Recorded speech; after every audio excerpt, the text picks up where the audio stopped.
हाय सांग मैंने आपण मानक आ गोटे मिनी ब्लॉग को स्वागत करुच्ची। आज आम मोमोज प्रस्तुत करें कोबी गाजर मक्का काटी नहीं भाउज बर्तमान गैस ऑन करके पूरा संतुलवार व्यस्त अच्छा। फास्ट टाइम में मोमो तैयारी कर जानू केमी हम तथा बहुत एक्साइटमेंट अच्छु केमी हम तादर भिनेगार सोया सॉस ऐड कलु सीझापी किसी समय छाड़देलु किसी समय सीझी सारापर तादेरे सीझिकी भलसे सीझी सारापर तादेरे किसी लुण ऐड कलु लुण पकईकि आउ किसी समय तक सीझापी छाड़देलु सीझी सारापर आम आगुरी तो मैदा चकुड़ी रखीदेलु घोरईदेलु बर्तमान ता भर पूरा प्रस्तुत सरीगला आमर मोमोज भी भाउज प्रस्तुत कर देखा फाइनाल रिजल्ट कौन आसूची।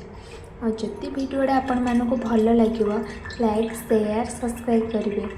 तो मोमो प्रस्तुत हो सारा बर्तमान आम ताकू बाहर चुली अच्छी चुली नहीं सीझेदेबू। तो आसतु चुली देखा चुली सीझेदेलु चुली सीझीगला चटनी प्रस्तुत कर खाई